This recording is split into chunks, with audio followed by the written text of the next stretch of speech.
तो कैसे हैं आप सब। आज हम बात करेंगे अपने साइंस विषय में चैप्टर नंबर 4 कार्बन एवं उसके यौगिक। इस चैप्टर की अपन बात करेंगे। इससे पहले हमारे साथ जुड़े रहने के लिए और अच्छे नोट्स और YouTube channel the science mystery को ज़रूर सब्सक्राइब करें और अपने साथियों को ज़रूर शेयर करें।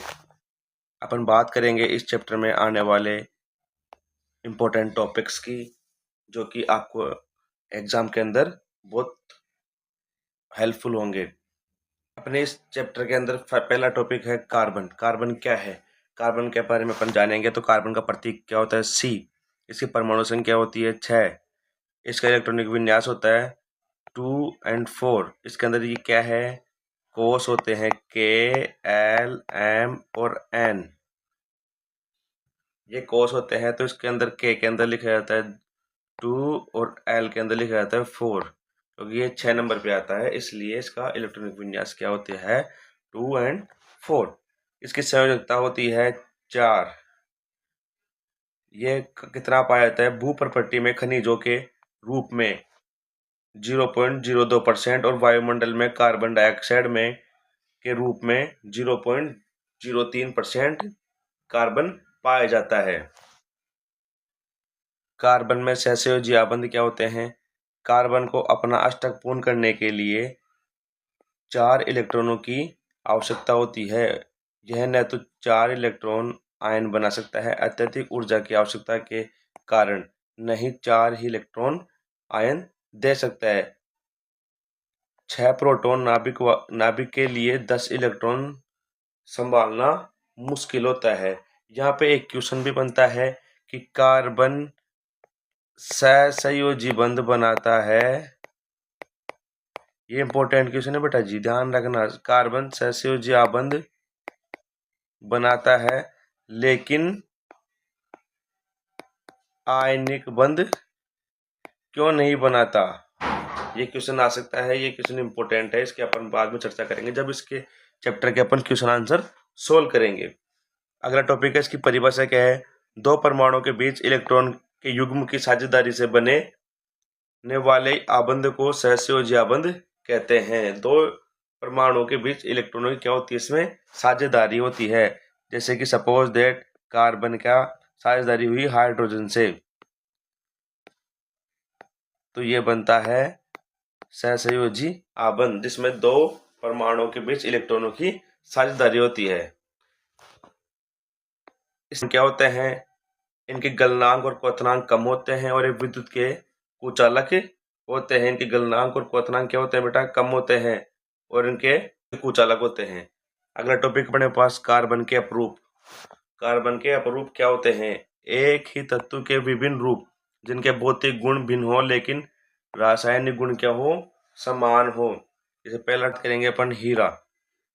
कार्बन का प्रत्येक परमाणु 4 अन्य परमाणुओं के साथ जुड़ा होता है। यह हीरा क्या होता है? कार्बन का प्रत्येक परमाणु 4 अन्य परमाणु से जुड़ा होता है। यह सबसे कठोर प्राकृतिक पदार्थ है। यह सबसे क्या है? कठोर प्राकृतिक पदार्थ होता है। इसके अंदर क्वेश्चन बन सकता है कि प्रकृति में पाए जाने वाली सबसे कठोर अधातु का नाम लिखिए, तो उसका नाम क्या होगा? हीरा, क्योंकि हीरा एक क्या है? अधातु है। अगला है अपने पास ग्रेफाइट। परतों के रूप में व्यवस्थित होता है। ये कैसे व्यवस्थित है? परतों के रूप में होता है। यह विद्युत का सुचालक और चिकना होता है। यह कैसा होता है? विद्युत का सुचालक होता है और चिकना होता है छूने पर। अगर आप मैं किसी भी विद्यार्थी को इस चैप्टर के या किसी भी चैप्टर के नोट्स की पीडीएफ चाहिए, तो वो वीडियो को अंत तक देखें। मैं बताऊंगा कि आपको पीडीएफ कहाँ से प्राप्त होगी। ठीक है, आगे देखिए। आगे अपने पास है फुलरीन। फुलरीन में क्या होता है? कार्बन की संख्या कितनी होती है? 60 होती है। और इस फुलरीन का नाम कैसे पड़ा? क्योंकि फुटबॉल के आकार की संरचना होती है इसका। इसका आविष्कार किसने किया था? बकमिनिस्टर फुलरीन ने इसका आविष्कार किया था, इसलिए इसका नाम कैसे क्या पड़ा? फुलरीन। साथियों, अगला टॉपिक अपने पास रासायनिक आबंधों के प्रकार। रासायनिक आबंधों के प्रकार दो प्रकार के होते हैं। एक तो आयनिक आबंध और एक होता है सहसंयोजी आबंध। आयनिक आबंध क्या होता है? वह आबंध जिसमें परमाणु के मध्य इलेक्ट्रॉनों का आदान प्रदान होता है उसे क्या कहते हैं? आयनिक आबंध कहते हैं। इसकी विशेषताएं क्या होती है? इनका गलनांक और क्वथनांक क्या होता है बेटा? उच्च होता है। इनका गलनांक और क्वथनांक क्या होता है? बहुत अधिक मात्रा में होता है। उदाहरण के लिए सोडियम क्लोराइड और मैग्नीशियम क्लोराइड। अब बात आती है सहसंयोजी आबंध किसे कहते हैं? वह आबंध जिसमें परमाणुओं के बीच इलेक्ट्रॉनों की साझेदारी होती है उसे क्या कहते हैं? सहसंयोजक आबंध। ये बेटा आबंध लिखा हुआ है यहाँ पे, इसको सही कर लेना, ठीक है। अब सहसंयोजी आबंध के उदाहरण क्या है? इसके अंदर क्या होता है? एकल बंध होते हैं, द्विबंध होते हैं और त्रिआबंध होते हैं। इसमें परमाणुओं के मध्य कितने प्रकार के बंध हो सकते हैं? एकल बंध हो सकता है, द्विआबंध हो सकता है और त्रिआबंध हो सकता है। अगला टॉपिक अपने पास सहसंयोजी यौगिक के गुण क्या होते हैं? यह सामान्यतः द्रव तथा गैसीय अवस्था में पाए जाते हैं। इनका गलनांक और क्वथनांक कम होता है। ये आमतौर पर जल में अघुलनशील होते हैं। ये विद्युत के कुचालक होते हैं। ये बोर्ड में आपसे क्वेश्चन पूछ सकते हैं। बोर्ड में आपसे ये क्वेश्चन पूछ सकते हैं कि सहसंयोजी यौगिकों के गुण लिखे। तो आपको ये गुण लिखना है, बिल्कुल आसान तरीके से मैंने बताया है, छोटे हैं। अगर आपको इसकी पीडीएफ चाहिए तो वीडियो को पूरा देखें और आपको पता लगेगा कि कहाँ इसकी पीडीएफ आपको मिल सकती है। चलिए आगे चलते हैं अगले टॉपिक पे। अगला टॉपिक अपने पास हीरा तथा ग्रेफाइट में अंतर लिखिए। तो अपन हीरे की बात करते हैं और ग्रेफाइट की बात करते हैं। इसमें क्वेश्चन पूछ सकते हैं कि हीरा और ग्रेफाइट में अंतर लिखो। तो पहला क्या है? हीरे का संरचना यह एक दृढ़ त्रिआयामी 3D संरचना होती है और ग्रेफाइट में क्या होता है? यह एक परतदार संरचना होती है। इसमें परतें परतें होती है बहुत सारी, इसलिए क्या बोला गया इसको? परतदार संरचना गया होती है। आबंध या बॉन्डिंग, प्रत्येक कार्बन परमाणु 4 अन्य कार्बन परमाणुओं से जुड़ा होता है। इसके अंदर क्या होता है कि प्रत्येक कार्बन 4 अन्य कार्बन परमाणुओं से जुड़ा होता है। लेकिन ग्रेफाइट में क्या होता है? प्रत्येक कार्बन परमाणु 3 अन्य कार्बन परमाणुओं से जुड़ा हुआ होता है। अगला देखिए, कठोरता। यह है प्रकृति की सबसे कठोर ज्ञात पदार्थ है। अब तक का सबसे कठोर पदार्थ ज्ञात किया गया है जो प्राकृतिक रूप से पाया जाता है। यह मुलायम और छूने पर चिकना होता है। हीरा विद्युत का कुचालक होता है क्योंकि इसमें क्या नहीं होते? मुक्त इलेक्ट्रॉनों की संख्या नहीं होती। इसके विपरीत ग्रेफाइट विद्युत का सुचालक होता है क्योंकि इसमें एक मुक्त इलेक्ट्रॉन होने के कारण ये क्या होता है? विद्युत का सुचालक होता है। अगला है चमक और रंग। यह पारदर्शी व अत्यधिक चमकदार होता है। हीरा क्या होता है? अत्यधिक चमकदार होता है क्योंकि इसकी संरचना इसलिए इस प्रकार बनी होती है क्योंकि इसके अंदर क्या होता है? प्रकाश का अत्यधिक मात्रा में अपवर्तन होता है।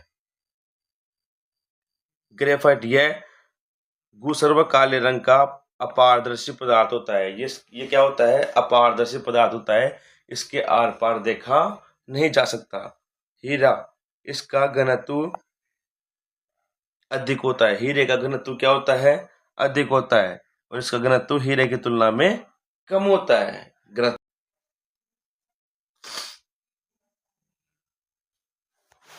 अगला देखिए, हीरे के उदाहरण कौन कौन से हैं और इनके उपयोग क्या क्या है। इनके हीरे का उपयोग किस में किया जाता है और ग्रेफाइट का उपयोग कहाँ किया जाता है वो देखते हैं अपन। हीरे का उपयोग किया जाता है आभूषण, अपनी अत्यधिक चमक के कारण गहनों में उपयोग किया जाता है। हीरा कहाँ उपयोग किया जाता है? गहनों में उपयोग किया जाता है क्योंकि इसके अंदर अत्यधिक क्या होती है? चमक होती है।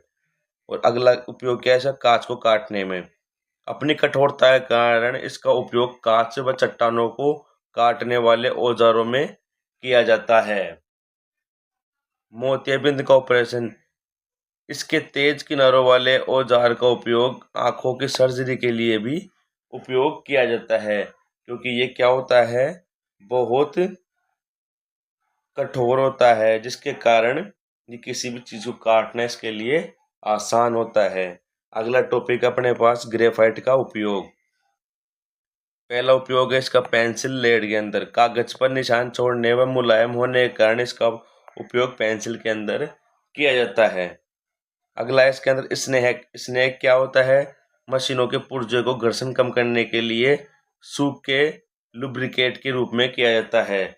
मतलब किसी भी मशीन के अंदर घर्षण कम करने वाले पदार्थों में इसका उपयोग किया जाता है। अगला है इलेक्ट्रोड्स। विद्युत का सुचालक होने के कारण सेल, बैटरी के इलेक्ट्रोड्स बनाने में इसका उपयोग भी किया जाता है। ग्रेफाइट का उपयोग इनमें भी किया जाता है। अगला है अपने पास हाइड्रोकार्बन। हाइड्रोकार्बन क्या है? वे यौगिक जो केवल हाइड्रोजन और कार्बन से मिलकर बने होते हैं उन्हें क्या कहते हैं? हाइड्रोकार्बन कहते हैं। हाइड्रोकार्बन दो प्रकार के होता है, एक तो संतृप्त हाइड्रोकार्बन, एक होता है असंतृप्त हाइड्रोकार्बन। संतृप्त हाइड्रोकार्बन क्या होते हैं? इसमें कार्बन परमाणु के बीच एकल बंध होता है, जैसे एल्केन। एल्केन का सूत्र आगे जाके अपन इस सूत्र से सारी संरचनाएं बनाना सीखेंगे, जो कि बोर्ड एग्जाम के तौर पे बहुत इम्पोर्टेंट है, जो कि हर साल पूछी जाती है। अब अपने पास असंतृप्त हाइड्रोकार्बन क्या होता है? इसमें कार्बन परमाणु के बीच द्विबंध या त्रिबंध होता है, जैसे एल्कीन और एल्काइन इसका क्या है? उदाहरण है। इन सूत्रों के संरचनाएं बनाना सीखेंगे। इन सूत्रों से ही अपन आपको सारे सूत्र बनाना सिखाऊंगा मैं। इन्हीं सूत्रों से बस आपको ये 3 सूत्र याद कर रखने हैं, एल्केन, एल्कीन और एल्काइन का। इन्हीं से अपन सारे सूत्र बनाना सीख जाएंगे। अब जैसे एथीन है, एथाइन है। एथीन के अंदर होता है डबल बंध, यानी डबल बॉन्ड होता है, द्विवा बंध। और एथाइन के अंदर त्रिया बंध होता है।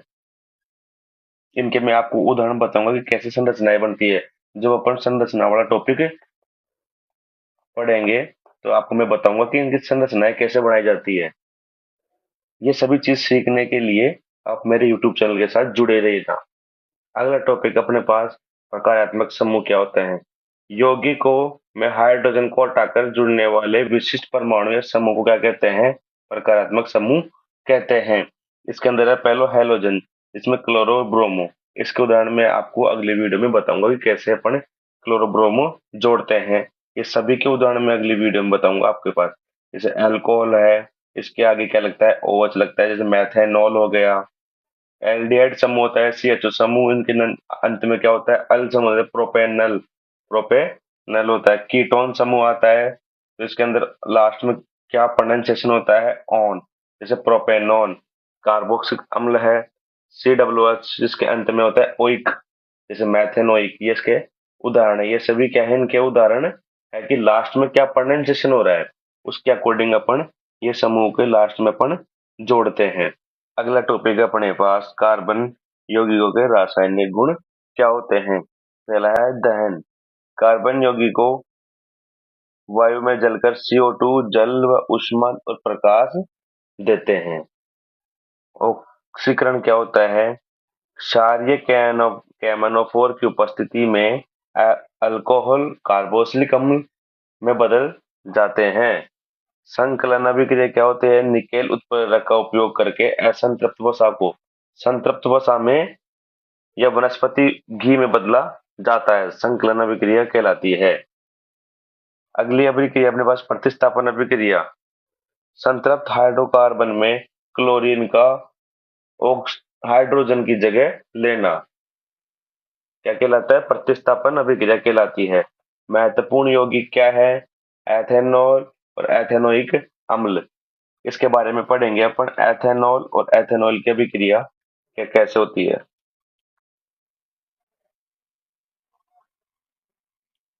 Ethanol C2H5OH। इसका सूत्र है, एथेनॉल का सूत्र क्या होता है? C2H5OH। इसे रेक्टिफाइड स्प्रिट कहते हैं। सोडियम के साथ अभिक्रिया करके हाइड्रोजन गैस देता है। एथेनोइक अम्ल CH3COOH। इसका सूत्र क्या होता है? CH3COOH। इसकी एस्टरीकरण क्या है? अम्ल अल्कोहल की अभिक्रिया करवाते हैं तो एस्टर मीठी गेंद वाला पदार्थ होता है जो जल बनता है। एक तो एस्टर जो मीठी गंध वाला बनेगा और एक क्या बनेगा? जल बनेगा। जैसे CH3COOH की भी क्रिया कराएंगे C2H5 के साथ। एथेनॉल की एथेनोइक अम्ल के साथ भी क्रिया कराएंगे तो क्या बनेगा? ये अपने को एस्टर प्राप्त होगा। ये क्या है? एस्टर। ये क्या है? जल प्राप्त होगा। साबुनीकरण एस्टर की क्षार के साथ अभिक्रिया से साबुन का निर्माण होता है। अगला टॉपिक पुनरअपमार्जक। यहाँ से क्वेश्चन भी इंपॉर्टेंट है, ये बन सकता है यहाँ पे क्वेश्चन। साबुन अपमार्जक में अंतर लिखो। तो इसके अंदर है पहला मिसेल का निर्माण क्या है। साबुन का अणु दो हिस्सों वाला होता है। एक तो होता है जल रागी सिरा जिसके अपन हाइड्रोफिलिक कहते हैं, जो पानी के अंदर घुला हुआ होता है। एक होता है जल विरा जल विरागी सिरा जिसको अपन कहते हैं हाइड्रोफोबिक, जो तेल और मेल में घुला होता है। जो कपड़े के अंदर तेल और मेल लगा होता है उसके अंदर घुला हुआ होता है। जब साबुन को पानी में घोला जाता है तो ये अणु एक गोलाकार संरचना बना लेते हैं जिसे मिशेल कहते हैं, जो मेल को खींचकर बाहर निकाल देते हैं। एक चीज ध्यान रखना, यहाँ गोलाकार संरचना जो बनती है उसे मिशेल के अलावा क्या कहते हैं, क्लस्टर भी कहते हैं। बेटा ध्यान रखना, क्या कहते हैं, क्लस्टर भी कहते हैं। अगर एग्जाम में आपको ये दोनों नहीं पूछकर ये पूछ ले क्लस्टर क्या होता है, तो उसको आपको बता देना है क्लस्टर क्या होता है। साबुन का अणु एक सिर और एक पूंछ से बना होता है। साबुन के जो दो हिस्से होते हैं वो कैसे बने होते हैं, एक हिस्सा उसका सिर होता है, दूसरा इसका हिस्सा उसका क्या होता है, पूंछ सिरा होता है। सिर जो कि क्या होता है, जलराग्य सिरा होता है, यह पानी की ओर आकर्षित होता है। और जो पूंछ सिरा होता है जल विरागी, यह पानी से दूर भागता है और तेल और ग्रीस को आकर्षित करता है। जो भी कपड़े के ऊपर तेल है, ग्रीस या फिर कुछ गंदा पदार्थ लगा होता है उसकी ओर आकर्षित होता है ये। जब साबुन को पानी में डाला जाता है तो ये अणु गोलाकार संरचना बनाते हैं जिसे क्या कहते हैं, मिशेल कहते हैं, फिर क्लस्टर भी कहते हैं। जल विरागी पूंछे केंद्र में तेल की बूंद में जुड़ जाती है। जलरागी सिरे बाहर की ओर पानी में रहते हैं। यह मिशेल तेल व ग्रीस को पानी में घोलने में मदद करता है जिससे कपड़े साफ होते हैं। ये इसका डायग्राम है। और ये आपको बता दूं मैं कि ये एक संरचना है, ये वाली और या ये वाली, इन दोनों में से एक संरचना आपको एग्जाम में पूछ सकता है कि मिशेल की संरचना चित्रण कीजिए। इतना सा क्वेश्चन पूछ सकता है एक नंबर का, मिशेल की संरचना चित्रण कीजिए। तो आप ध्यान रखिए कि उसका चित्र कैसे बनता है। जैसे इसके अंदर बताया गया कि दो सिरे होते हैं, तो दो सिरे, एक सिरा ये वाला होता है, एक सिरा ये वाला होता है। जैसे इसके अंदर बताया गया है एक सिरा ये और एक सिरा ये होता है। इसके अंदर बता भी रखा है, पूरा डायग्राम समझ सकते हैं अच्छे से। अगर किसी बच्चे को ये टॉपिक, ओनली ये टॉपिक में सेल के निर्माण की आपको समझना है तो कमेंट बॉक्स में जरूर बताएं। मैं आपको एक वीडियो के माध्यम से इसको अलग से अपन इसको समझ लेंगे मिसेल के निर्माण की प्रक्रिया को। अगला टॉपिक अपने पास कि इन अणुसूत्रों की संरचना चित्रण कैसे करें। इस संरचना चित्रण दो प्रकार से आती है, एक तो नॉर्मल आती है, एक होती है बिंदु इलेक्ट्रॉन संरचना होती है। में अपने पास है पहला मैथेन। मैथेन की बिंदु संरचना बनाइए, तो ये वाली क्या है, मैथेन की बिंदु संरचना है। लेकिन इसकी नॉर्मल संरचना कैसे बनेगी मैं बता देता हूँ आपको। इसका सूत्र होता है बेटा CH4। क्या होता है, CH4। तो कार्बन की संख्या कितनी इसके अंदर, एक है कार्बन की संख्या, और हाइड्रोजन की संख्या कितनी है, चार है। तो अपन ने को क्या करना है, चार हाइड्रोजन बंध बना देने हैं। अपने को ये संरचना बनाते हुए या बनाते समय एक चीज ध्यान रखनी है कि प्रत्येक कार्बन के चार हाइड्रोजन बंध होना आवश्यक है। जो हो गई इसकी नॉर्मल संरचना, ये है बिंदु संरचना। बनाएंगे एक वीडियो के अंदर, इसके अंदर आपको हर प्रकार की मैं संरचना बनाना सिखा दूंगा। जैसे कि अंदर जिसके अंदर एकल बंध है, द्विबंध है, त्रिबंध है। तो अगली वीडियो के अंदर आप मुझे कमेंट बॉक्स में बताइए कि आपको कब चाहिए वो वीडियो, तो मैं आपको बनाकर भेज दूंगा, ये बनाना सिखा दूंगा आपको मैं। ऐसे ही मजेदार वीडियो के लिए, शॉर्ट वीडियो के लिए, शॉर्ट नोट्स के लिए आप हमारे YouTube channel the science mister से जुड़े रहिए। और हाँ, इसके PDF के लिए आप मुझे व्हाट्सएप नंबर, इस नंबर पर आप मुझे व्हाट्सएप मैसेज कर सकते हैं। मैं आपको इन नोट्स की PDF शेयर कर दूंगा। ठीक है बच्चों, मिलते हैं अगली वीडियो में। लाइक करें, शेयर करें, सब्सक्राइब करें। Thank you so much.